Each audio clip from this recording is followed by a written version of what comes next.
Hello and welcome to another Ancient Warfare Magazine podcast. I'm Angus Wallace.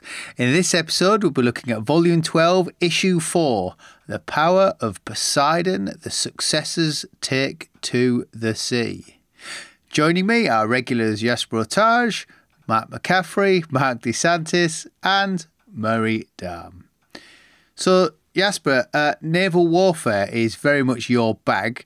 So do you want to kick us off? I mean, what period are we looking at? Why did you choose it as important to investigate in the magazine? You know, I enjoy studying the Roman era because there's so much evidence and it just, it keeps piling up and you can go into so much detail. But the Hellenistic period, I think, is, to me, gets more and more interesting because it's such a period of invention and competition and completely lacking sources, and but at the same time there's a lot of innovative research being done, teasing out everything we can from those sources that are there. And I wanted to look at the period of Hellenistic naval warfare because we if you mention that to the fans of ancient warfare, everybody goes, oh, the big ships, and the period of gigantism. And that's really only a tiny part of that whole era. Because by the time we get to, the famous stories of the Romans first going to sea, which is not really true, but, First Punic War, that the period of the really big galleys it's not over because the famous 40 postdates that. But it's pretty obvious that their real use seems to have is over, or the people found other reasons to use other ships. There's some, I'm not sure, it's myth busting, but there's some interesting things going on there that are just make for interesting reading. And having done this issue, which was pretty difficult, I might go back to it some day and look more at the very early period, the real successor wars at sea. You think that the innovations in naval warfare came about because there was a lack of innovation in land warfare? I don't know. That's what actually Krista Steinby argues in her article about the Roman Corvus, that it is just an era of innovation overall, and it's not necessarily maybe pitched battle innovations is the only one that's missing.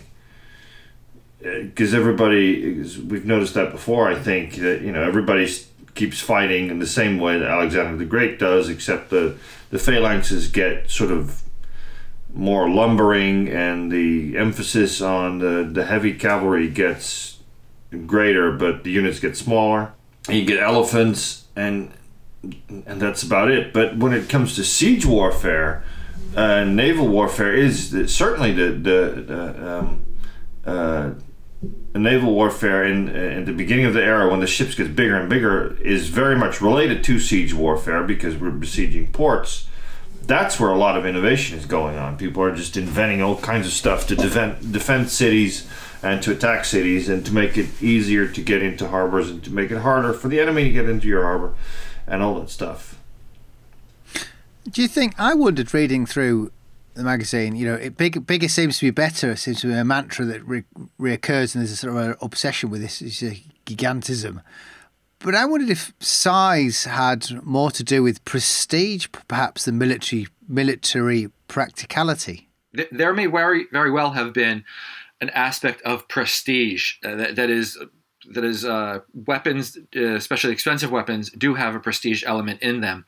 But I think the notion that the large polyremes, that is, once you get above the sizes of a 6 or a 7, which is itself are very large ships too. Once you get into the polyremes of the Hellenistic era, the notion that they're simply prestige items used to overawe or impress opponents, I think that doesn't tell the whole story.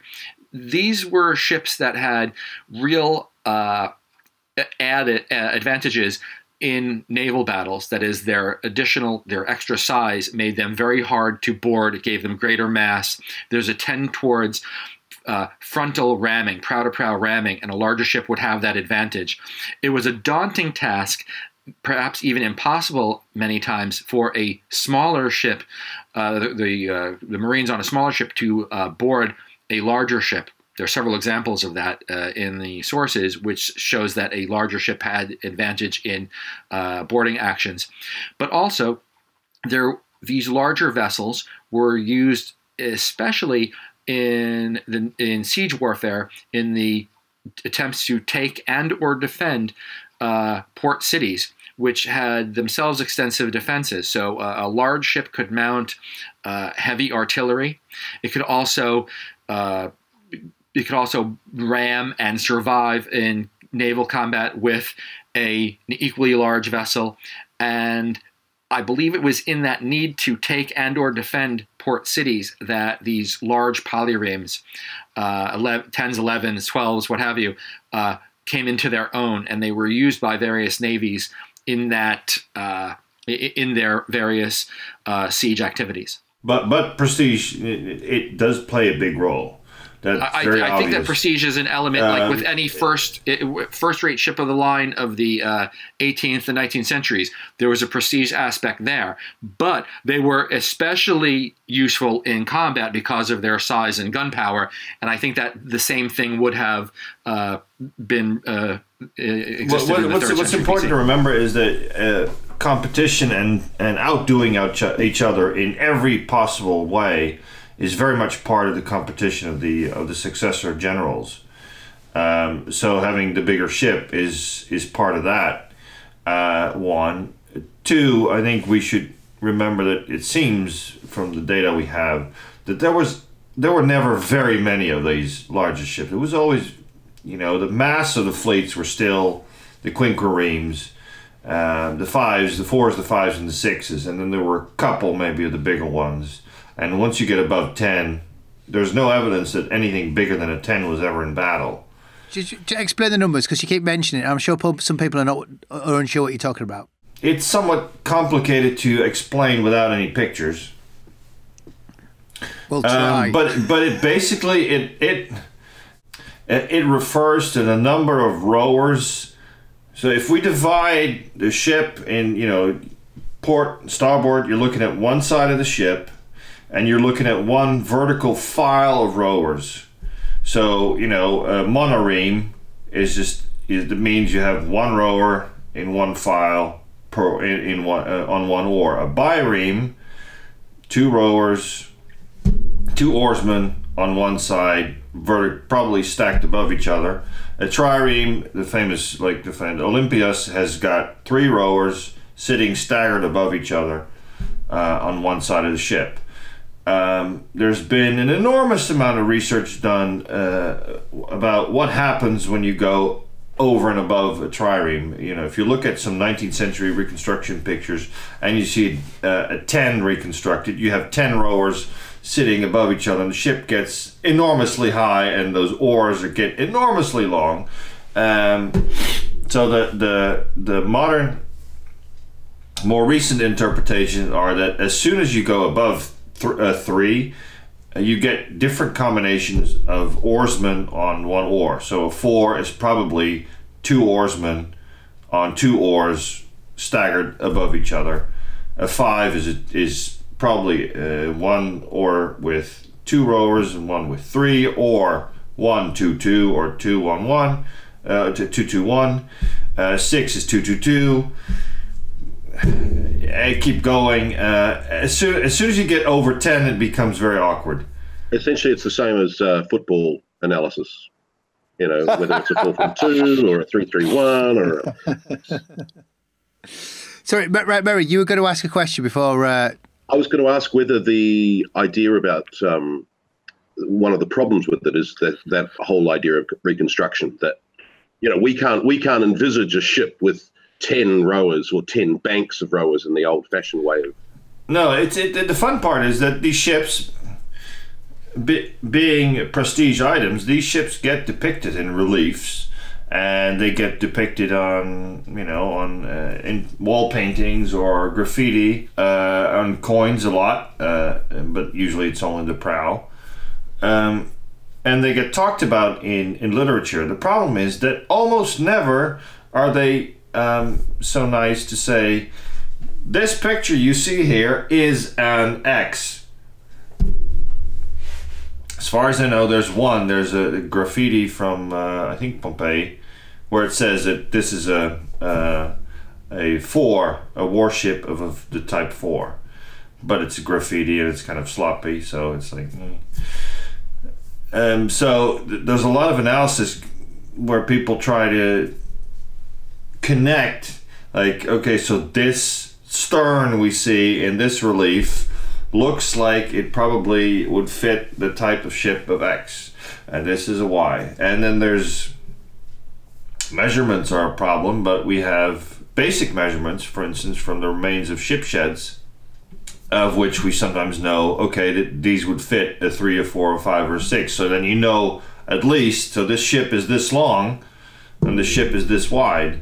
And there's a couple of those ships that had been laid up as dedications to the gods in Samothrace and the island of Delos. And we talk about one of those in the magazine as well, where some of that building where the ship was laid up survives, which again leads to a lot of discussion. As some people try to stick a bigger ship in there that would have fit than we think it would have been. So there's endless debate about what the specs of these ships were. You mentioned about illustrations of these. There's one that a fresco from Nymphaean in the Crimea of the battleship Isis, which is one of Ptolemies' quinquiremes, I think. It's called the Isis, but it doesn't say exactly how big it is, and there has been discussion about that one too. It doesn't mention the type; it mentions the name. Yeah, we've got that. That's depicted in the magazine, as big as we could get it, I think, because it's got wonderful detail in there, and apparently that the sanctuary it was in, there's something like several dozen other ships are also depicted, but I'm not sure they've been published. Not anywhere I could find them anyway. Presumably, we're not. Obviously, pulling them out of the sea is not quite what I mean, but presumably we're not awash with wrecks. There's been exactly 0 found. What about this new discovery in the Black Sea, where they've said they've found all these ships? Is there anything? Not that I know that there's a warship there. I mean, we've found a lot more rams recently near Sicily. The size of the various war galleys of the 3rd century BC and a little bit afterwards, typically they can be inferred from the size of the rams which still exist. And so, for example, there's the famous Athlet ram, which apparently belonged to a quinquireme, and that is you can gauge depending upon the one of the things that has survived also, even if the rams haven't, that is the size of the various the rams would typically be put on monuments. They would be stuck on monuments, and we still have the attachment point on the monument, and we can figure out that if the dimension of this ram is such, and that is the Athlet ram belonged to a quadrireme, which was probably a Ptolemaic vessel. Going back to wrecks, the actual wrecks, there are remnants of smaller vessels. Apparently, they think that the Marsala wreck or wrecks was a Liburnian light vessels that they would not have been the workhorse quinquiremes. But the process one of the things about many of these war galleys is that they were, I think, very broadly speaking, the smaller vessels like the trireme, a quinquireme was a scaled up trireme. Now that breaks down when you get to the super large galleys, but for the most part, they started adding rowers, and the similarities, I think, in the look and shape of the vessel would have been more than the differences. The size was the big thing that distinguished the two, and they were built in much the same manner. That they used mortise and tenon joinery. they were mass produced relatively easily because most of these ships were apparently done to the same plan. Apart from the famous example of the Romans copying a Carthaginian quinquereme in 260 BC and producing 100 quinqueremes of their own, there are numerous instances during the Hellenistic period of essentially various monarchs building fleets from scratch, hundreds of vessels, and then going to war.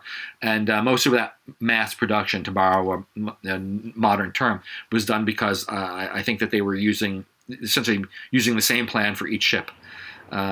This one thing that sort of gets me when I'm reading about this, that you sort of arises in my mind the question of how similar were the ships to each other.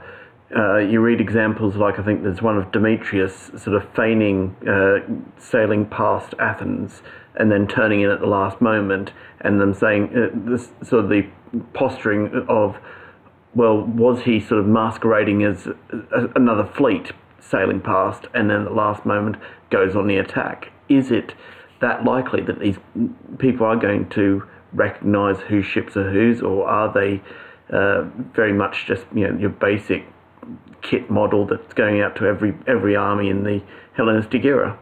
There seem to have been some differences between sort of Western Mediterranean and Eastern Mediterranean traditions, but otherwise, as Marc says, probably broadly similar. And we know very little about how ships were distinguished from one nation to another. To go a little bit before our period, there's an example of Alcibiades coming up with his own fleet to rescue another flotilla of Athenians engaged in naval combat, and he was distinguished by his purple sails. That's how they realized that he was on the Athenian side. So the color of sails. Now at a distance, I think it's very difficult to distinguish at a distance most warships of any kind, even if they're necessarily not all done to the same plan. Flags, banners, things like that, or sail colors would have been necessary. But it would seem, and this is an inference which I think is a strong one, is that most of these vessels were built to roughly the same plan. There was probably, and the need to do this was probably because the oarage system, that is the motive force that gave these vessels, push them forward, move them forward, you needed to be able to slot rowers in, and there had to be some commonality so that a rower that you brought in would know what he was doing. There's only so many ways that you can actually get this done effectively, and which doesn't mean when I say they copied or done to the same plan, that doesn't mean to say that they were identical in the modern sense of that term, but they were probably, roughly speaking, all, if you would have looked at them, they would have noticed much more of the commonalities than rather the distinguishing differences. Presumably they're a scaled-up version of merchantmen, because otherwise, it's not as if you send out your plans and everyone works off the plans. The shipbuilders must have a scheme that they work to as as standard. Well, interestingly, the problem is, you go back early. Again, we have to go 150 years before the period to find some evidence. But the identification thing, if you go back to the Battle of Salamis, you've got the whole story of Artemisia, being mistaken in the battle for an Athenian ship because she rams a Persian ship and then is a Persian ship and changes flags and all sorts of weird. How could you not identify at ramming proximity that they were an enemy ship? So that they must have been very, very similar. And you've got those little details as well. I mean, there's the exhibition at the British Museum, was that last year on Sicily, had the ram that had been found off the north coast of Sicily. And that lovely little detail of, there's an inscription on it that's about the size of my hand that has a nice little Carthaginian inscription there. Except in order to see that, you're going to have to be basically, standing about a metre away from it. It's a bit too late if you can read that. Yeah. What is the Plutarch anecdote of the Spartan who paints a fly on his shield so that his enemy will get a good close look at it? Also, therefore, you've got the idea, coming back to merchantmen, Angus, that you get the idea that the pentaconta, and then you get what we know as the Samian pentaconta at some point in the late 6th, early early 5th century. That's right. And then from there, the trireme develops, which of course we know from the Persian Wars. And the trireme's not a merchant vessel. So you've got this idea of the pentaconta being a merchant vessel and a military vessel, and then the primarily military trireme. And then that stagnates for the next 150 years, and then you get this amazing period of innovation in the Hellenistic period. There's that thing with the trireme that it brings in or introduces the style of naval warfare and fighting for a long time. But when you get the innovation in the Hellenistic period, they seem to be trying to come up with different designs for a whole bunch of different purposes that are not necessarily fighting each other at sea. In fact, a lot of the time they're sort of trying to avoid that. It's all about sieges. It's all about manpower being moved around from place to place. It's all about being able to, land forces and attack control coastal routes. One of the difficulties that we have from this period is that the great power competition in the Eastern Mediterranean, which was mainly, not exclusively, but mainly between the Seleucids and the Ptolemies, is that we really don't know a lot about what was going on in the so-called Syrian wars that were fought over Coal Syria, which is an indistinct geographical term, which probably was meant to include roughly what's now Lebanon and Israel, that is the Eastern Mediterranean port cities. And this is why, right, the coastal route leading into or out of Egypt, that is the reason why you needed these big polyremes, and why Athenaeus in his Diapnos of Histae notes how many of these large polyremes the Ptolemy II had, was that you had the need to grab these cities, take these ports, which are all very rich, cities and very valuable to have. And the having these big ships meant that not only could you take these cities, but you could also deter an opponent from trying to take your cities. There's a much in the sense of like a psychological weapon, that is, I have these weapons and I can bring them into battle if necessary. I would still say that the problem is that we don't have a very strong history of what was going on during these periods. So, for example, we have some good information. We have good information about the Battle of Cyprian Salamis in 306 BC. And then you get into the long 3rd century, where we know of some naval battles by name and have a few details. For example, there's the Battle of Kos. We're not even certain what the date is, but maybe it was 261 BC. Then there's the Battle of Ephesus, which could possibly be dated to 258. And then there's the Battle of Andros, which is sometime post 247. And finally, we get to 201 BC, the Battle of Chios, which is where we actually have some meat to put on the bone. But you can imagine that 100-year period where you only have you have a lot of information about the weapons of the war, but not really much information about the war itself, right? And there's a lot that's lost there. So, but still, I believe that the theory that the polyremes, apart from being prestige items, had real military use is we have to I think stick to that, because each ship, once you get bigger, is a large increase in the manpower necessary to move it. So, for example, the trireme had 170 rowers, but a quinquereme, which was the 3rd century workhorse warship, needed 300 rowers. And once you move past that, and we have some numbers of how many people, we don't have numbers actually of how many people were needed for, say, an 8, a 9, a 10, but you can imagine that you were dealing with hundreds of rowers. It's difficult to believe that these ships would have been somehow, let's say, kept in service with all of that extra cost, unless there was a real military utility to them. Now, they may not have been used. But the evidence is that they really were only used between the Ptolemies and the Macedonians, and the Seleucids hardly at all, I think.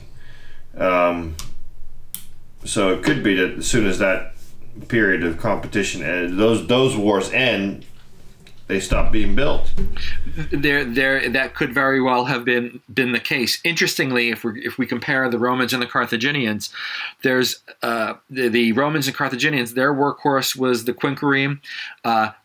When a larger ship was present, it was noted, and it was usually only the command ship. So at the Battle of Ecnomus in 256 BC, we have the two consuls. Each of them had a hexareme or a six, which was larger, but the Romans never had anything larger than a six. I believe that the Romans in the Battle of, Mylae, they captured a seven, a septareme, which had once been owned by, I'm blanking on the owner, but it was actually a ship that had been taken from a Macedonian king, and these things were exceptional among the Romans and Carthaginians, and they had to take and/or defend all sorts of port cities too. Yet they never bothered to go as big as the Hellenistic kings did. And for what reason? The Romans found other solutions to the same problem. That is probably the case. That is, they used different ways to besiege a city from the sea, or maybe they didn't. The idea of taking a city from the sea struck me as being perhaps the way to do it is, how the British expected the French to take it and not attack the city. You come from elsewhere, you tack down the coast and walk around the back, and actually the navy is there just to pin the city in place under a siege. Well, yeah, but the problem is that an ancient fleet cannot blockade a city at all. The idea that we get about naval warfare from the Napoleonic Wars is indeed, especially in Britain, is you have these frigates near the coast to keep an eye out, and then you have the battle fleet is several miles just past the horizon, and when the French fleet comes out, signals, the frigates see it, pick it up, and then the battle fleet moves in and nothing gets through. To be able to do that, you have to be able to keep a fleet at sea for long stretches of time, and an ancient fleet just cannot do that. And the problem is the manpower. Those ships, to go back to why we don't have any wrecks, one of the most important reasons probably is that those ships are relatively light. The Olympias, the rebuilt Olympias, when it's fully manned, it weighs about 40 tons. 10 tons of that is the people on board. So a quarter of the weight of the ship consists of the people. Now, assuming that if you ram one of those ships, of course it starts to, it gets waterlogged, but presumably most of the people try to get the hell off of it. And if land is not too far away, which it usually isn't, they'll try to swim or float or jump onto another ship or whatever. And the wreck probably, sort of, it doesn't sink, it submerges maybe somewhat. So the victor at the end of a battle is going to see which of these wrecks are going to be useful to me, tows them away, that definitely happens, that captured ships are captured and repaired and put into service with the former enemy. Which is another reason, perhaps, indication that ships weren't that different, although, of course, that happens in the Napoleonic Wars and earlier all the time. And anything else that sort of sits at the surface of the water probably just gets destroyed over time, because that's what waves do with brittle wooden things. Yeah, most of these warships were built out of fir, light wood. It was selected for its strength, but its lightness. Merchant ships, they could afford to use heavier wood. They would use pine. There are also a handful of instances where cedar was used, but these are not robust vehicles in the sense that they were going to be resistant to decay for a long period of time. And most wooden vessels ended up rotting and decaying of no matter what era we're talking about. Yeah. Wasn't that one of the issues with the Olympias, is that because they kept it in the water for a long period of time, it got worm and borers, and it's very hard to make an estimate of how long these ships would last. It seems 25 years probably was the general maximum lifespan of a well-kept ship. Yeah, and it may be that in some cases, like the Macedonians had a 16, which the Romans allowed them to keep even after they'd been defeated. And that may have been kept in service artificially, just as a prestige project. Did we see large standing fleets in the ancient world? In the whole ancient world?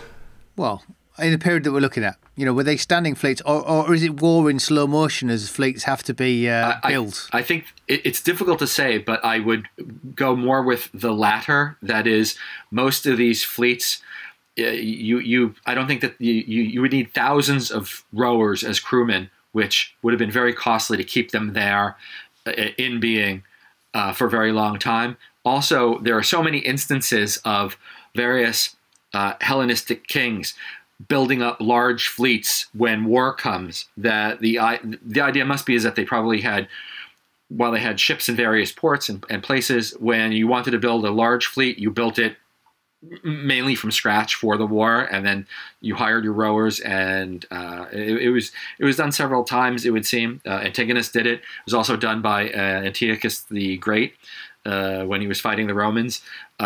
Most of these ships would have been built then and there, and it once again, it was not like you were keeping a fleet like the Royal Navy of over 160,000 sailors at sea or for a very long period of time. If you go back to the start of the Hellenistic period with Alexander as well, you've got some of these fleets actually being made up of contingents coming from different allied states and whatnot.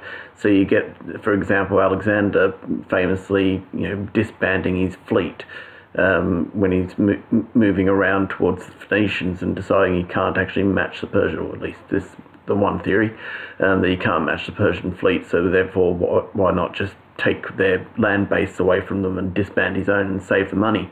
And so he sends them all away back to their original states and whatnot, and a year later decides actually it was a mistake and get them back again. But it seems to be a call them up when they're needed as such. That's when he demanded that various Phoenician kings supply him with ships.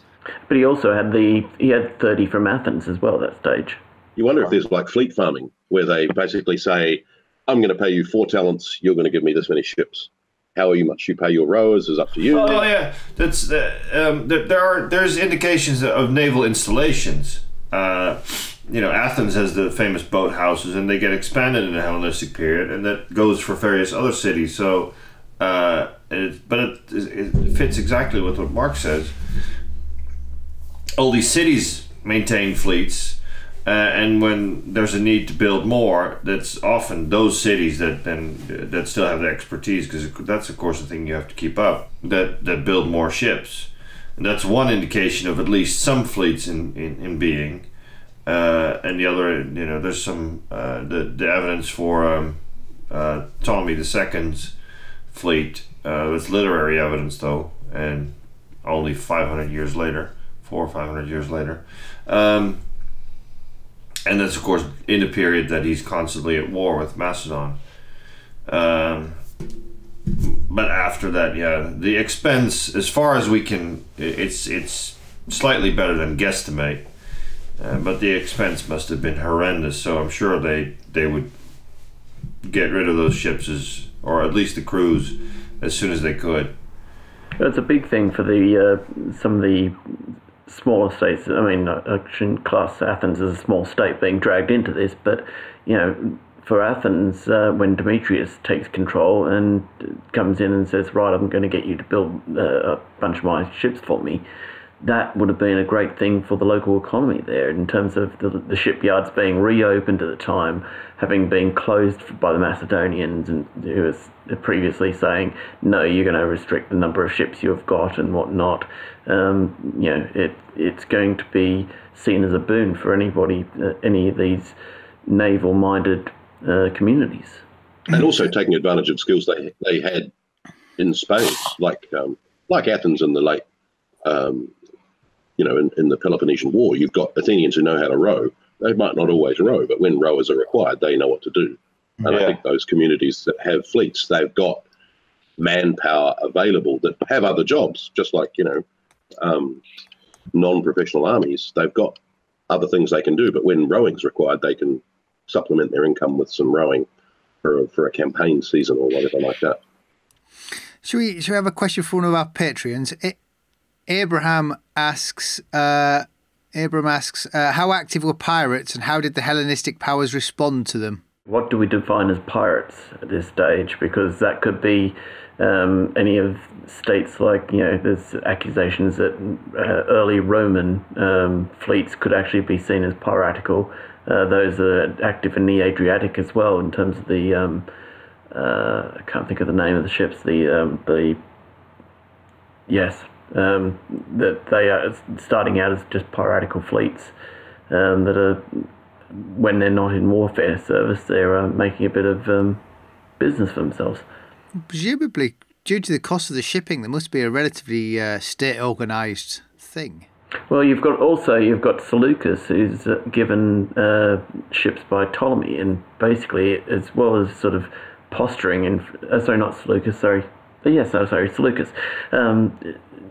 Not just in terms of posturing in front of Antigonus and showing off his fleet up and down the coast of Syria whilst Antigonus is building his own fleet and not ready to go to sea yet. At the same time, Seleucus is sort of doing a bit of state-sponsored piracy along the coastline there, getting people upset with, and getting the anti-Antigonid sentiment going and whatnot.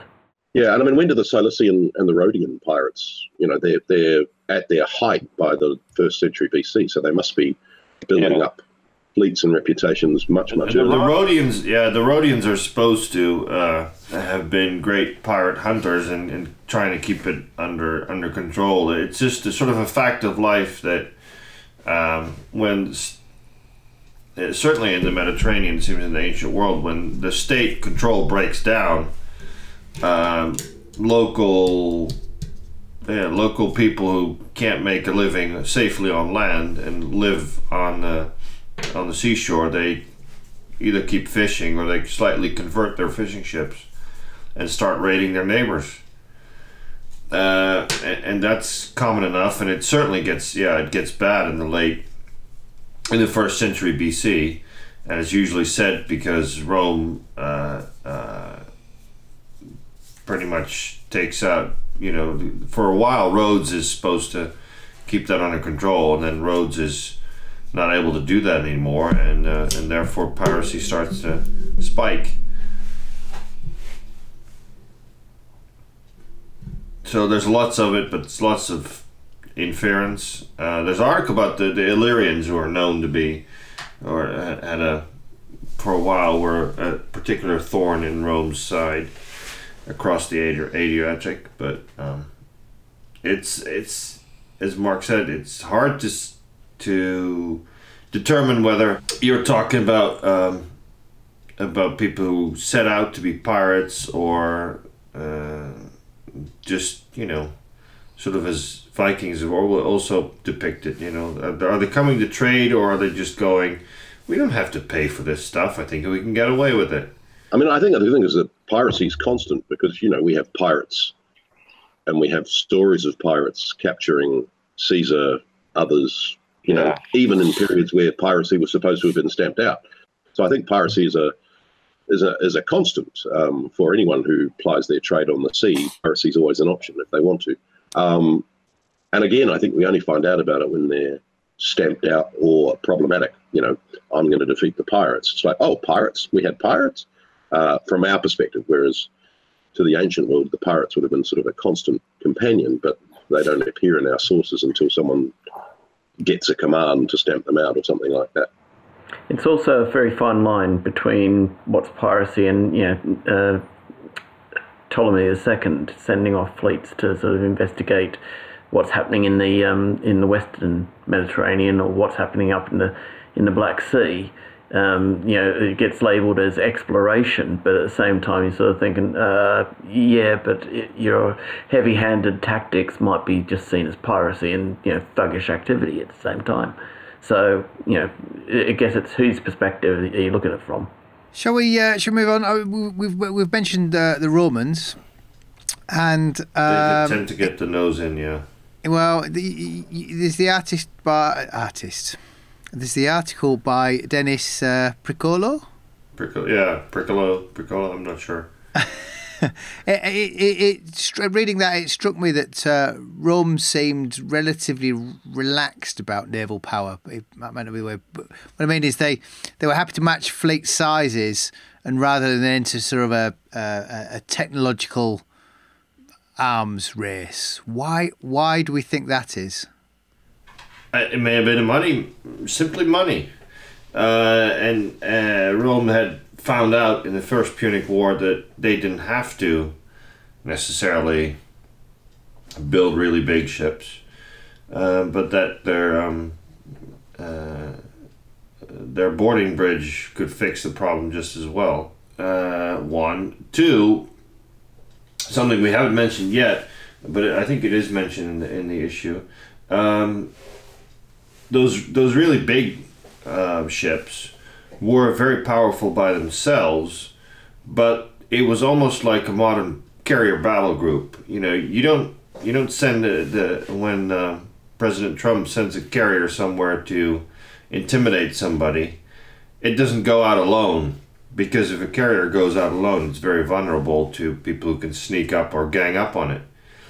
And that's the same thing went for those really big ships, and that's what you see happening in the Battle of Actium.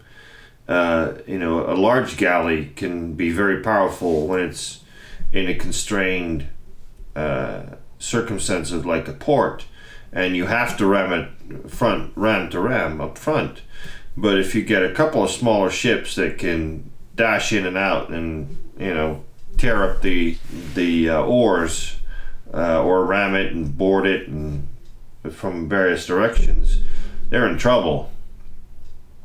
So Rome just decided to focus on the fives, and perhaps they also figured out that as long as you always just go after the ports, then sooner or later the problem of the fleet disappears. I did wonder if being a land-based power, they just didn't feel the Navy was necessarily as important to project power as the Army. I'm not sure that's justified. That's just something that historians have tended to say, and that's Polybius' famous story about Romans not doing anything at sea until they found that washed up Carthaginian quinquereme, and that's been sort of accepted as the truth, the whole truth, and nothing but the truth. And it's even Polybius likes a good story now and then. So while we're on the Romans, I only had two questions from patrons. So if anyone would like to be a patron and send us questions, we're at patreon.com/Ancient Warfare Podcast. We thank those people who support the show.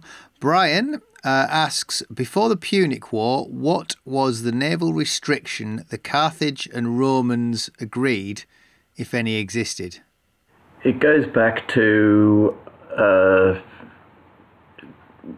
about I think it's 509 that you get the first supposed treaty between Carthage and Rome, which I think it stipulates that restricts Rome's movement outside of Italian waters, I think it is, and it indicates that Carthage has got the advantage or the rights to the sea lanes around Sicily and the Western Mediterranean, but that is then revisited a number of times. And I think one argument that Granger makes is that if these treaties are being undertaken between Rome and Carthage, it's evidence for Rome being a decent naval force, even though you've got Polybius later on saying that they're not at this time.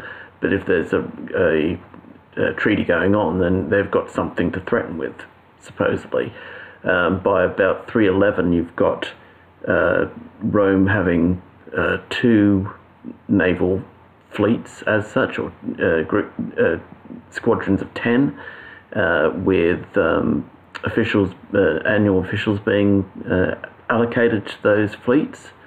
So it's not well documented. It's not doesn't come up that much, but they are in there as a force to be reckoned with. You've also got who is it? One of the Ptolemies ends up making contact with the Romans. I think that's just before or just after the First Punic War, and so subsequently also looking at some sort of treaty, although it's a one-off. Andreas Forer's article. He suggests that naval warfare becomes highly specialised. Now, I wondered if that precluded traditional leaders from leading, and this could this be a problem for prestige with the leaders, for a leader? I mean, it's harder for a leader to stand out in a naval battle than on land, and claim it being their victory if essentially it's too specialised for them to really be involved in. It's specialised, and I think it was very hard to coordinate a naval battle. It was for a very long time, of course. Yeah, it could be.